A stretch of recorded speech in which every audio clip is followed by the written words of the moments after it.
So let's revise the concepts of previous classes. Previous class we have started from Lewis symbols. Lewis symbols like representing the electrons across the atom or around the atom, and showing the bond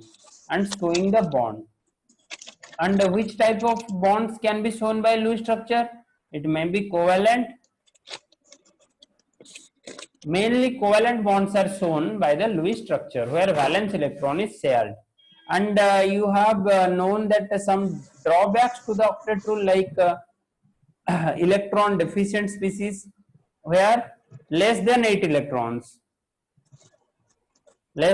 electron case number 1 में.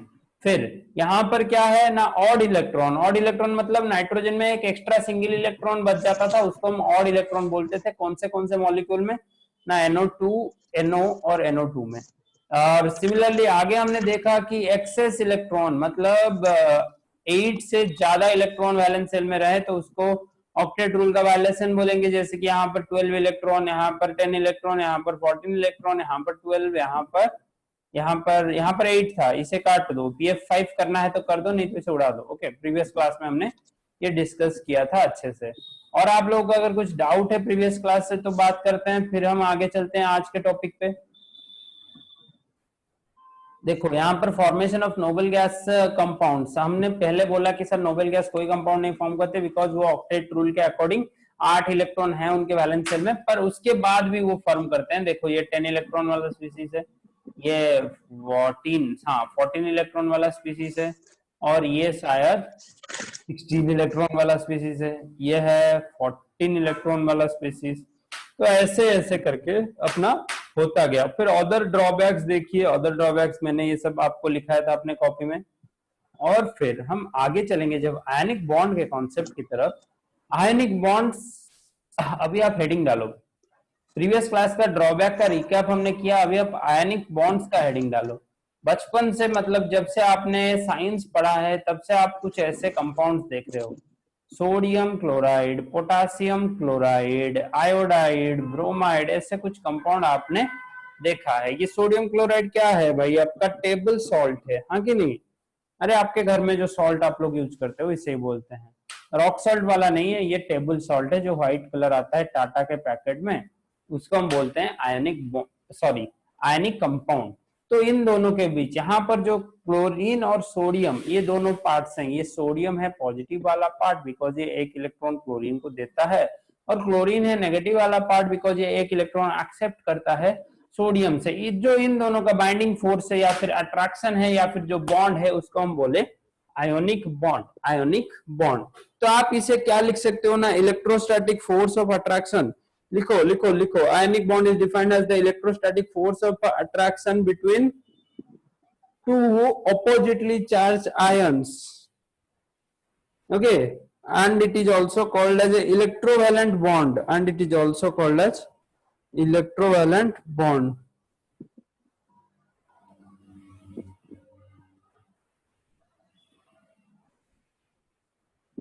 तो यहाँ पर उसी example को हमने discuss किया है, sodium chloride के एग्जाम्पल को. देखो सोडियम 1 इलेक्ट्रॉन अपना डोनेट कर देता है और ऑक्टेट रूल को सेटिस्फाई करता है. यहाँ पर 10 इलेक्ट्रॉन वाला स्पीसीज बन जाता है, और यहाँ पर ये 18 इलेक्ट्रॉन वाला स्पीसीज बन जाता है. फिर इन दोनों के बीच बॉन्ड बनता है, सोडियम क्लोराइड फॉर्म होता है. इन दोनों के बीच सोडियम क्लोराइड फॉर्म होता है. फिर हम आगे देखेंगे जब यहाँ पर लुईस स्ट्रक्चर ड्रॉ करेंगे पोटासियम का, तो पोटासियम में वैलेंस शेल में एक ही इलेक्ट्रॉन रहेगा बिकॉज पोटासियम का एटॉमिक नंबर है कितना? पोटासियम का एटॉमिक नंबर है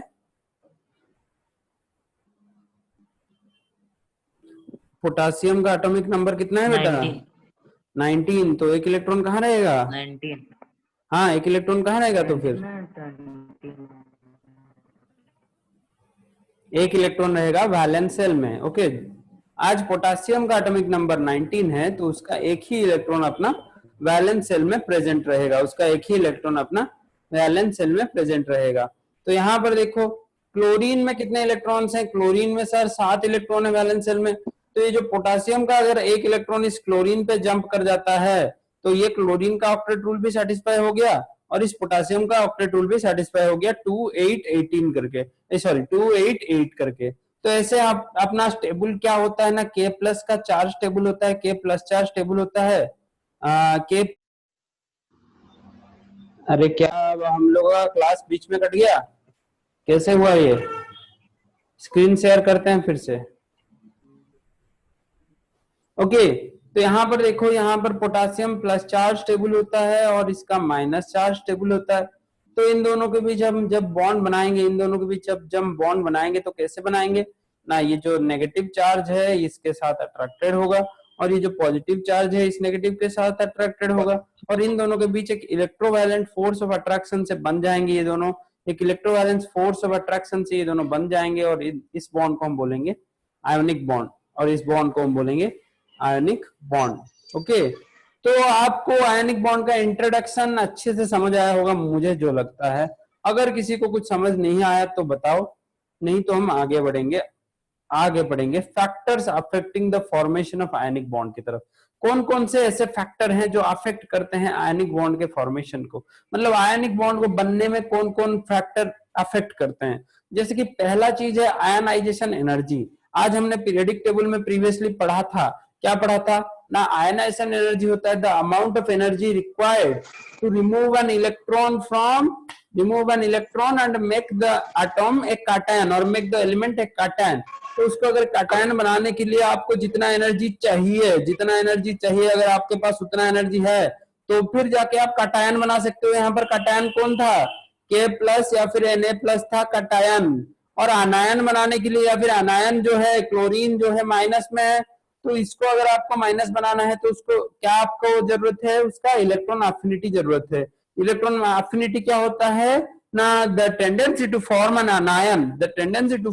अनायन, क्या ना जितना अमाउंट ऑफ एनर्जी चाहिए एक एलिमेंट को, जैसे कि अपना क्लोरीन एक नॉन मेटल है और उसको जितना अमाउंट ऑफ एनर्जी चाहिए Cl माइनस बनाने के लिए, क्लोरीन से Cl माइनस तक पहुंचने के लिए उसको जितना अमाउंट का एनर्जी चाहिए उसको हम बोले क्या, इलेक्ट्रॉन एफिनिटी। तो ये दोनों बहुत ही इंपॉर्टेंट फैक्टर है। अगर आप पॉजिटिव और नेगेटिव स्पीसीज ही नहीं बना पा रहे हो, सोडियम प्लस और अगर आप सोडियम प्लस और Cl माइनस नहीं बना पा रहे हो तो आप कैसे बॉन्ड बनाओगे, तो ये तीन बहुत ही इंपॉर्टेंट फैक्टर है। तीसरा फैक्टर हम डिस्कस करते हैं आज अपना लैटिस एनर्जी। इसको आप कॉपी में लिखो, लैटिस एनर्जी को आप कॉपी में लिखो, बहुत बहुत इंपॉर्टेंट है। The total amount of energy released when free ions join together. देखो ये पूरा उल्टा हो गया किसका ना, आयनाइजेशन एनर्जी और इलेक्ट्रॉन अफिनिटी का पूरा उल्टा हो गया।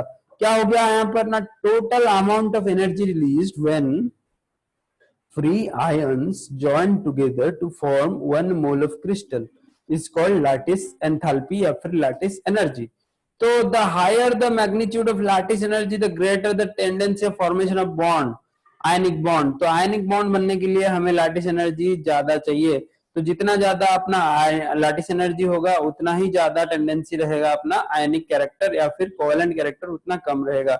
आगे हम जब फैजान्स रूल पढ़ेंगे तो तब आपको पूरा डिटेल्स में पता चल जाएगा कि सर आयनिक कैरेक्टर क्या होता है, कोवेलेंट कैरेक्टर क्या होता है। तो ये ऊपर के तीन फैक्टर आपने पढ़ दिए। अभी हम लैटिस एनर्जी के बारे में और डिटेल में पढ़ेंगे। ये जो लैटिस एनर्जी को मैंने आपको लिखने के लिए क्यों बोला, बिकॉज ये बहुत इंपॉर्टेंट फैक्टर है। और आयनाइजेशन एनर्जी और इलेक्ट्रॉन एफिनिटी हमने पहले से बहुत अच्छे से अपने कॉपी में पीरियडिक के टॉपिक में लिखा हुआ है, पर ये लैटिस एनर्जी वाला टॉपिक वहां पर मैंने थोड़ा सा बोल के आगे छोड़ दिया था। तो जो आगे छोड़ा गया था, क्यों छोड़ा गया था ना, बॉन्डिंग में उसका सबसे ज्यादा एप्लीकेशन है। आप पीरियडिक में लैटिस एंथैल्पी को अच्छे से समझ नहीं पाओगे जितना अच्छे से आप बॉन्डिंग में समझोगे। तो बॉन्डिंग में समझने के लिए हमारे पास फैक्टर्स क्या है ना, चार्ज ऑन द आयन, कौन कौन कितना अमाउंट का चार्ज है अपने आयन के ऊपर। तो अगर आपका नेगेटिव चार्ज हो या फिर पॉजिटिव चार्ज हो, यहाँ पर देखो, यहाँ पर -1 और यहाँ पर +1 है। अगर यहाँ पर +2 हो गया और यहाँ पर -1 हो गया तो टोटल चार्ज कितना हो गया। आज समझो, टोटल चार्ज मतलब मुझे दोनों को मिलाना है, कैसे करके, उनका मॉड लेके या फिर मॉडुलस लेके। तो ऐसे अगर आप मिलाओगे तो यहाँ पर 2 चार्ज हैं या फिर 2 चार्जेस हैं और यहाँ पर टोटल 3 चार्जेस हैं।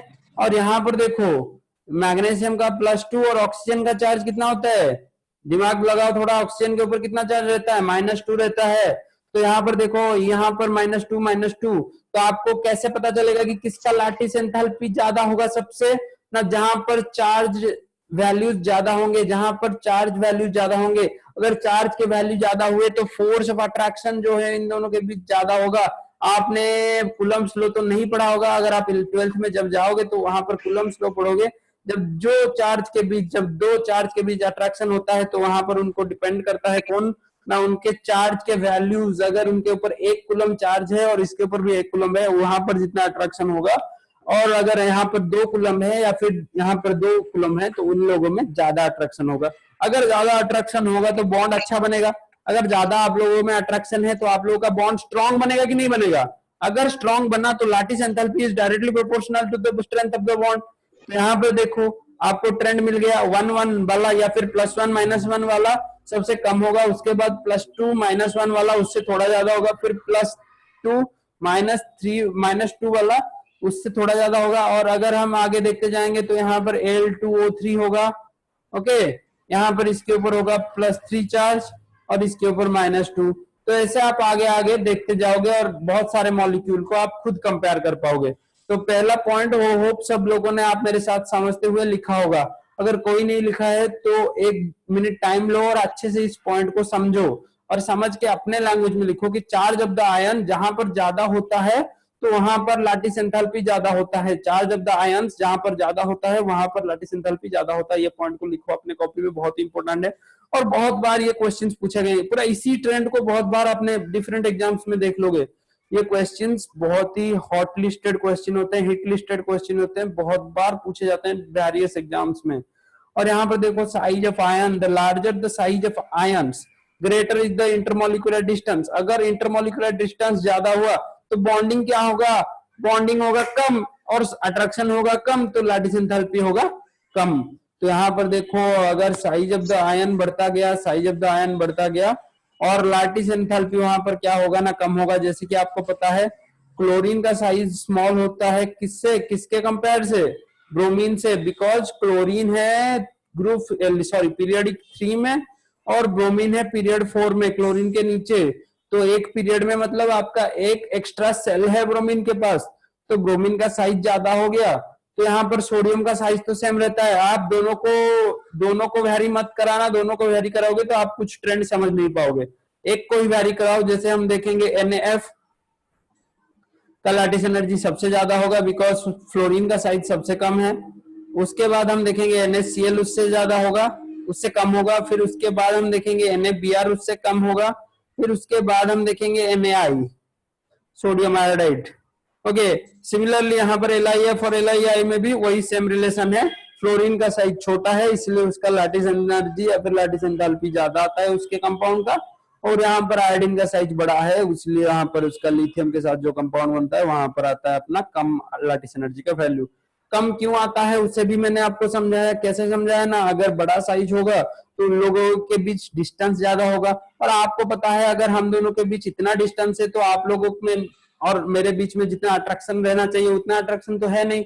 हम ना आप मुझे देख पा रहे हैं ना मैं आप लोगों को देख पा रहा हूं, तो ऐसे होगा तो बॉन्डिंग थोड़ा वीक होगा। मतलब अगर हम क्लासरूम में 3 महीने 4 महीने पढ़ते अब तक तो हम लोगों के बीच ऐसा बॉन्डिंग होता कि आप मतलब कोई बाहर वाला देखता तो पहचान ही नहीं पाता। पर अभी हम लोगों के बीच उतना अच्छा बॉन्डिंग नहीं है, तो आप समझ रहे हो डिस्टेंस वाला फैक्टर। और एटॉम्स और मॉलिक्यूल्स में भी वैसे ही सारे रूल देखो, मैक्रोस्कोपिक पार्टिकल्स हो या फिर माइक्रोस्कोपिक पार्टिकल्स हो, सबके लिए जो यूनिवर्सल लॉज होते हैं ना, यूनिवर्सल रूल्स होते हैं, वो सबके लिए सेम होते हैं।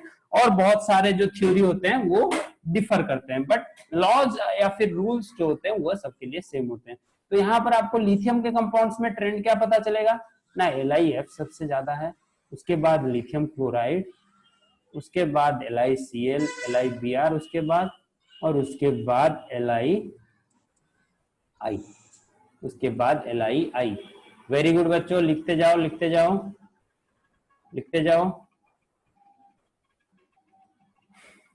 ओके,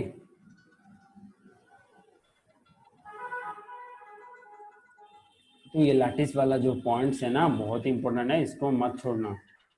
तो यहाँ पर देखो, और लैटिस एनर्जी को हम हाइड्रेशन एनर्जी के साथ रिलेट करेंगे। हाइड्रेशन एनर्जी क्या होता है ना, amount of energy required to addition of 1 mole of water to a certain compound. Okay, अगर आप 1 मोल ऑफ वाटर लेके कहीं पर भी ऐड करवाते हो किसी भी कंपाउंड में जहां पर एडिशन पॉसिबल है, ऐसा नहीं कि कहीं पर जाके पानी डाल दो, ऐसा नहीं होगा। जहां पर एडिशन पॉसिबल है वहां पर अगर जाके आप वाटर डलवाते हो, और उसी एंथैल्पी को हम बोलेंगे हाइड्रेशन, या फिर एनर्जी ऑफ हाइड्रेशन, और या फिर एंथैल्पी ऑफ हाइड्रेशन बोलेंगे।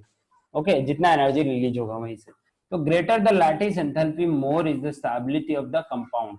देखो लैटिस एंथैल्पी जितना ज्यादा होगा, बॉन्ड का स्ट्रांगनेस या फिर बॉन्ड का स्ट्रेंथ उतना ज्यादा होगा, इसीलिए अपना कंपाउंड का स्टेबिलिटी उतना ही ज्यादा होगा। और यहाँ पर देखो lattice energy is greater for small and highly charged ions. देखो अभी हमने पिछले ही पॉइंट में पढ़ा कि अगर आपके स्मॉल हो चार्ज हो, या फिर स्मॉल आयन हो, या फिर अगर आयन के ऊपर बहुत ज्यादा चार्ज है, तो उन लोगों का लैटिस एंथैल्पी या फिर लैटिस एनर्जी ज्यादा होगा कंपेयर टू दूसरे आयंस। यहाँ पर देखो both lattice energy and hydration energy will decrease with increase in ionic size.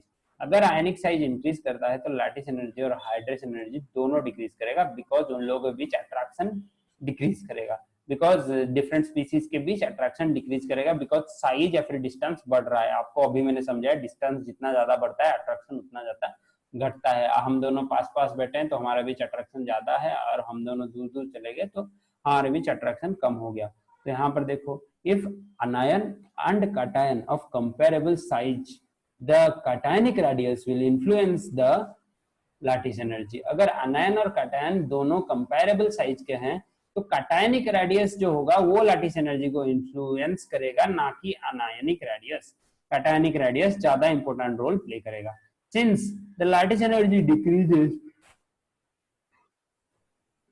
much more than the hydration energy, with increasing ionic size solubility will increase, and as we go down the group, तो अगर हम down the group गए, ये कौन सा group है ना, alkaline earth metals का ग्रुप है, या फिर बेरिलियम वाला ग्रुप है, जहां पर हमारे पास कौन थे अल्कालाइन अर्थ मेटल्स। हाँ, ग्रुप टू में क्या होता है ना, बेरिलियम का लैटिस एनर्जी सबसे कम होता है, उसके बाद होता है मैग्नीशियम का, उसके बाद होता है कैल्शियम का, उसके बाद होता है स्ट्रोंशियम का, उसके बाद होता है बेरियम का। और सॉल्युबिलिटी भी इस तरफ ही इंक्रीज करता है। सॉल्युबिलिटी मतलब वो पानी में कितने जल्दी मिलेगा, पानी में कितने जल्दी मिलेगा, या फिर वाटर में कितने जल्दी सॉल्युबल होगा। समझ रहे हो ना सॉल्युबिलिटी का मतलब।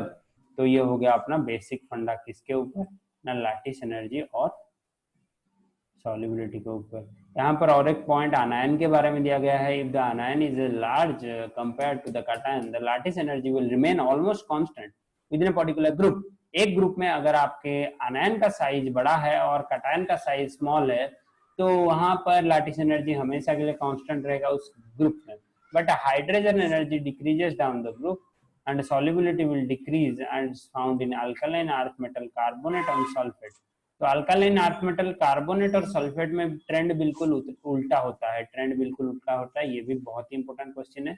और वहां पर क्या होता है ना, सॉल्युबिलिटी होता है BeSO4 का सबसे ज्यादा, बिकॉज यहाँ पर इसका लैटिस एंथैल्पी सबसे ज्यादा हो जाएगा, बिकॉज यहाँ पर क्या होता है ना, अपना कैटायन का साइज बहुत ही छोटा है, बेरिलियम का साइज बहुत ही छोटा है, और ये सल्फेट है SO4 2 माइनस, इसका साइज बहुत ही बड़ा होगा। सिमिलरली बेरिलियम कार्बोनेट का ट्रेंड भी वैसा ही आएगा, BaCO3 2 और इसके ऊपर +2।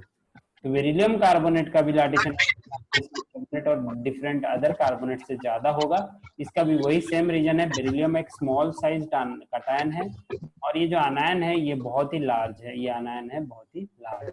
तो यहाँ पर देखो कैरेक्टरिस्टिक्स ऑफ आयनिक कंपाउंड्स में कुछ पॉइंट्स आपको लिखे गए हैं, और ये सारे पॉइंट्स आप खुद पढ़ने की कोशिश करो, या मैं एक एक पॉइंट रीड आउट करूँ, वो ये आप लोगों का क्या होगा, मतलब आप लोगों के लिए नाइंसाफी होगी कि मैं एक एक पॉइंट बैठ के आप लोगों को यहाँ पर रीड आउट करके सुनाऊं।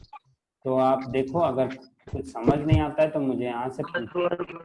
अगर आपको यहाँ पर कुछ समझ नहीं आता है, जैसे कि ये पॉइंट 1 हो गया, क्या लिखा गया है यहाँ पर, there are generally crystalline in nature and the constituent ions arranged in a regular way in their crystal. ऐसे आपको सारे पॉइंट्स चेक करने हैं जो हमने अभी पढ़ा आयनिक कैरेक्टर या फिर आयनिक बॉन्ड्स के बारे में। तो सारे पॉइंट्स चेक करो अपने अपने पीडीएफ से, और यहाँ पे आपको यहाँ से भी आप चेक कर सकते हो।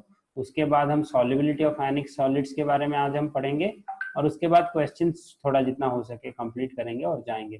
थोड़ा ये पॉइंट्स अभी अब चेक करो, मैं आपको 2 मिनट का ब्रेक दे रहा हूँ, 2 मिनट का ब्रेक दे रहा हूँ, सब चेक करते रहो ये सारे पॉइंट्स, आपको कुछ आते हैं नहीं आते हैं, कौन सा पॉइंट समझ आता है, अभी तक कुछ समझ आया नहीं आया, सब मुझे आप बोल सकते हो, सब मुझे आप बोल सकते हो।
जल्दी बच्चों, किसका कुछ भी डाउट नहीं है? आप जितने भी बच्चे अभी बैठे हो, किसी का भी कुछ भी डाउट नहीं निकल रहा है आयनिक बॉन्ड्स में से?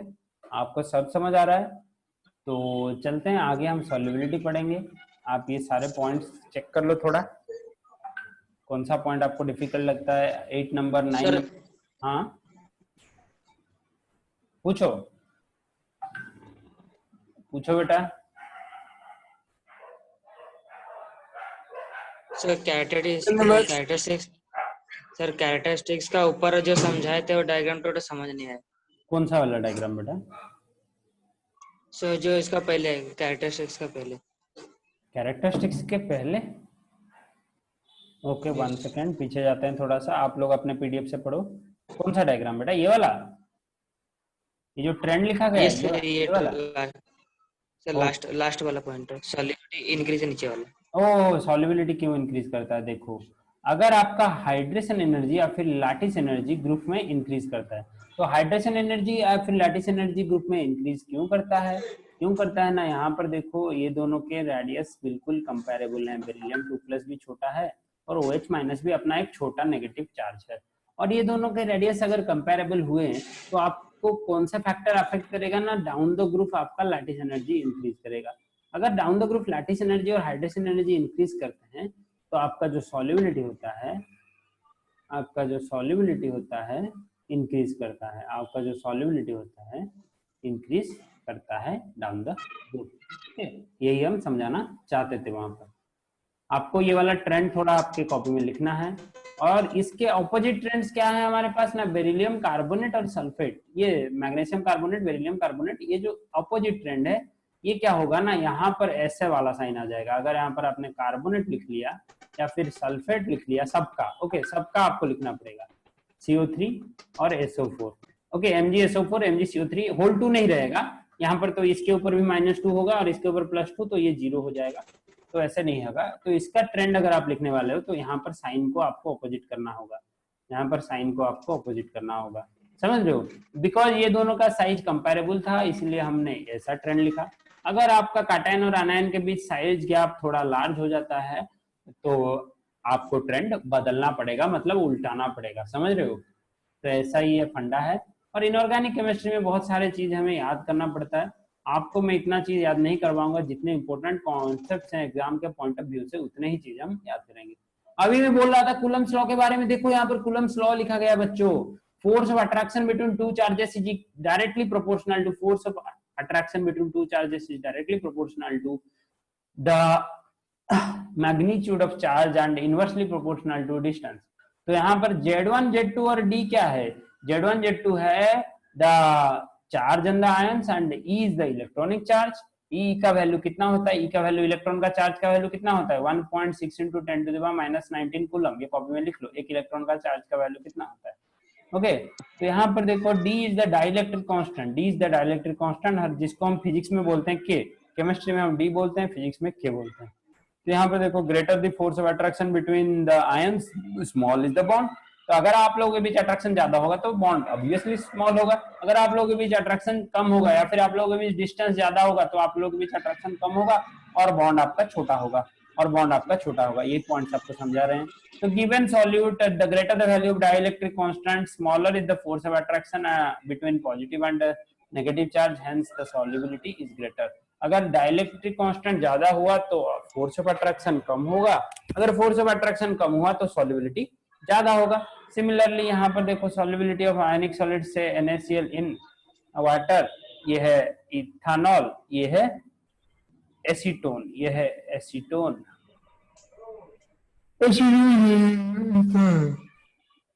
ईथर, ये है इथानॉल और ये है वाटर।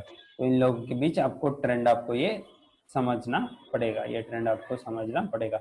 और बहुत सारे कॉन्सेप्ट छोटे छोटे आपको याद भी करने पड़ेंगे, सार आपको रट्टा नहीं मरवा रहे हैं, थोड़ा थोड़ा आपको याद करना पड़ता है इनऑर्गेनिक केमिस्ट्री में।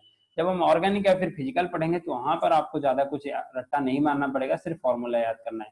बट इनऑर्गेनिक केमिस्ट्री में आपको बहुत सारे चीजें फॉर्मूला को छोड़ के भी आपको याद करने हैं। तो greater the interionic distance between the positive and negative ion, smaller is the force of attraction between them. तो अगर आपके नेगेटिव और पॉजिटिव आयन के बीच इंटरेक्शन डिस्टेंस ज्यादा हो गया तो आपका अट्रैक्शन क्या होगा, कम हो जाएगा।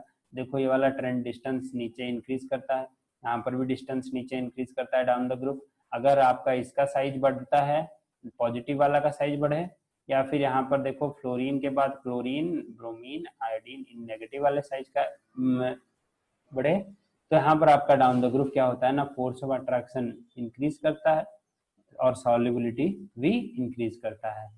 और देखो सिमिलरली यहाँ पर देखो, however when one of the ion is very big, तो अगर एक आयन बहुत ज्यादा बड़ा हो गया और दूसरा आयन नॉर्मल साइज का रहा, देन वहां पर ट्रेंड बिल्कुल उल्टा हो जाएगा, देन वहां पर ट्रेंड बिल्कुल उल्टा हो जाएगा, ये सबसे बड़ा हो जाएगा और ये वेरी बिग कटायन। ओके, यहाँ पर देखो वेरी बिग आनायन अगर हुआ तो और कटायन स्मॉल हुआ तो वहां पर भी ट्रेंड उल्टा हो जाएगा। सिमिलर हमने जैसे ऊपर वाले लैटिस एनर्जी वाले पॉइंट को पढ़ा है। तो आयनस एनर्जी और लैटिस एनर्जी ये सारे कॉन्सेप्ट बहुत ही रिलेटेड हैं और आपको इसमें से कोई भी कॉन्सेप्ट मिस नहीं करना है, बहुत ही इंपॉर्टेंट कॉन्सेप्ट होते हैं बेटा। और also the greater the charge then greater force of attraction between the positive and negative charge, greater is the charge, greater is the force of attraction between positive and negative charge। मैंने ये point पहले ही बता दिया है। यहाँ पर देखो +1 -1 है, यहाँ पर +2 -1 है और यहाँ पर +3 -1 है। तो आपको पता है लैटिस एनर्जी का ट्रेंड क्या होगा, आगे नहीं। और यहाँ पर भी आपको ऐसे सिमिलरली आपको पता है। और लैटिस एनर्जी का ट्रेंड अगर ऐसा होगा तो सॉल्युबिलिटी का ट्रेंड क्या होगा, उल्टा होगा। सॉल्युबिलिटी का ट्रेंड क्या होगा, उल्टा होगा, आगे नहीं। तो यहाँ से पर ये वाला टॉपिक मैंने तो आपको थ्योरी पढ़ा दिया, पर आपको अभी इसका क्वेश्चन नहीं अगर नहीं हुआ आप में से तो आपको वापस जाना होगा थ्योरी पे। देखिए अभी हम थोड़ा थोड़ा क्वेश्चन अटेम्प्ट करते हैं, आप में से कौन पहले आंसर देता है देखते हैं।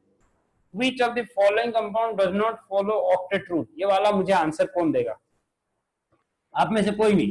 ऑक्टेट रूल कौन फॉलो नहीं करता, देखो बहुत इजी आंसर है, कोई भी आप में से दो, नहीं तो वापस जाओ थ्योरी पढ़ने में, वापस थ्योरी पढ़ने में जाओ, वीडियोस देखो चैनल पे पढ़ा हुआ है और थ्योरी पढ़ो जाके वापस पीडीएफ से, अगर आपने नहीं समझा है कॉन्सेप्ट को। तो देखो which of the following compound does not follow octet rule, ये कौन सा केस पूछ रहा है यहाँ पर, आपको ऑप्शंस देखो आपको पता चल जाएगा कौन सा केस पूछ रहा है। अरे ऑक्टेट रूल का जो लिमिटेशन है वहीं से ये क्वेश्चन है और यहाँ पर ऑप्शन बी आंसर होगा, बिकॉज ये इनकम्प्लीट ऑक्टेट है, ये इनकम्प्लीट ऑक्टेट है और ये ऑक्टेट रूल नहीं मानता है।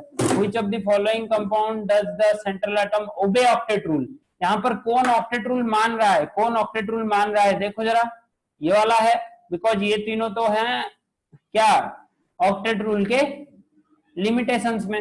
और देखो यहाँ पर तीसरा क्वेश्चन क्या पूछा है, amongst the following electron deficient compound is, इनमें से इलेक्ट्रॉन डेफिशिएंट कौन सा है ना, BCl3 है, ये भी ऑक्टेट रूल के लिमिटेशन से क्वेश्चन है। और which of the following has expanded octet, किसके पास एक्सपांडेड ऑक्टेट है, जैसे कि PCl5 के पास एक्सपांडेड ऑक्टेट है 10 इलेक्ट्रॉन है और यहाँ पर है 8, यहाँ पर भी है 8 और यहाँ पर भी है 8। ओके, सल्फर यहाँ पर 8 है या 10 है, SO2, हाँ SO2 में भी 8 है। ओके, 4 4 8, हाँ वेरी नाइस। तो आपको होप कि आपको ये सारे कॉन्सेप्ट समझ आ रहे होंगे, होप आपको ये सारे कॉन्सेप्ट समझ आ रहे होंगे। फिर ये वाला देखो, अरे फिर आप खुद से कुछ ट्राई करो। क्लास में क्या मैं चिल्लाता रहूं और आप लोग चुप बैठो? खुद से जाके वापस से थ्योरी पढ़ो। अगर कुछ समझ नहीं आ रहा है तो मुझे टेक्स्ट करो, मैसेज करो कि सर ये वाला क्वेश्चन नहीं समझ आ रहा है, या फिर ये थ्योरी मुझे नहीं समझ आ रहा है। और जाके ये जो 15 क्वेश्चन है हमारे असाइनमेंट 1 में या फिर असेसमेंट 1 में, जो 15 क्वेश्चन है, जो 15 क्वेश्चन है, इसको कंप्लीट करो, अच्छे से कंप्लीट करो। और मैं सॉल्यूशन वाला फोटो आपको मैं भेजूंगा, पर आप पहले खुद से ट्राई कर लो और अगले क्लास को मैं सॉल्यूशन भेजूंगा आपको। बिकॉज अगर आप खुद से ट्राई नहीं करोगे और सॉल्यूशन देख लोगे तो आपको मजा नहीं आएगा। खुद से ट्राई करो, थ्योरी पढ़ो और आगे बढ़ते जाओ।